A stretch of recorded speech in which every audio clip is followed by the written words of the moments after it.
RTC ఎన్నికల్లో TMU ముందంజలో ఉంది. 95 డిపోల్లో ఎన్నికలు జరగగా మెజారిటీ స్థానాలను టీఎంయూ కైవసం చేసుకుంటోంది. తెలంగాణ ఆర్టీసీ గుర్తింపు సంఘం ఎన్నికల్లో తెలంగాణ మజ్దూర్ యూనియన్ హవా నడుస్తోంది. మహబూబ్ నగర్, మెదక్, ఆదిలాబాద్ జిల్లాలో క్లీన్ స్వీప్ చేసింది. ఇక కరీంనగర్లో ఒక్కటి మినహా మిగిలిన అన్ని డిపోల్లో గెలిచింది. దీనికి సంబంధించి మరిన్ని వివరాలు మా ప్రతినిధి అరుణ్ అడుగుదాం. అరుణ్, ఆర్టీసీ ఎన్నికల పూర్తి సమాచారం ఏంటి?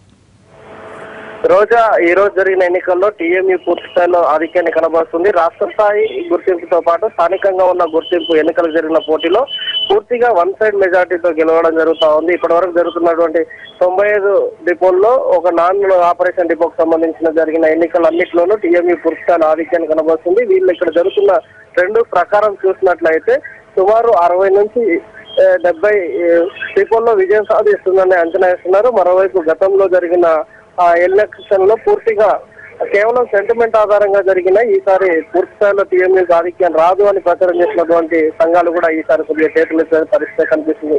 ఇటీవల కాలంలో కేసీఆర్ ఇచ్చినటువంటి 44% ట్రీట్మెంట్ తో పాటు అలాగే ఆర్టీసీని పరిరక్షించుకోవడానికి తీసుకున్న చర్యలు కూడా పూర్తి స్థాయిలో ఫలితాన్ని ఇచ్చి టీఎంయూ గెలుపుకు ఆస్కారాలు ఏర్పాటు చేశాయని ఇక్కడ నేతలందరూ కూడా అంచనా వేస్తున్నారు. ఈ రోజు జరుగుతున్నటువంటి ఎన్నికల ఫలితాలు దాదాపు 11-12 గంటల వరకు పూర్తి సమాచారం వచ్చేలాగా ఉంది.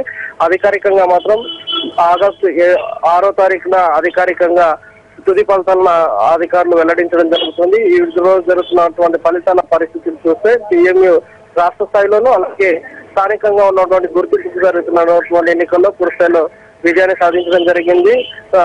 దాదాపు 60 నుంచి 70 డిపోలలో పూర్తిగా వన్ సైడ్ గా విజయాన్ని నమోదు చేసుకున్న పరిస్థితి కనిపిస్తా ఉంది. పోటీ అనుకున్నటువంటి టీఎంయూ, ఎన్ఎంయూ కానీ అలాగే నేషనల్ మజ్దూర్ యూనియన్ తో పాటు ఎంప్లాయీస్ యూనియన్ రెండు కూడా చేతులు చేయడంతో టీఎంయూ గెలుపు వన్ సైడ్ గా మారింది. రోజా రైట్ అరుణ్.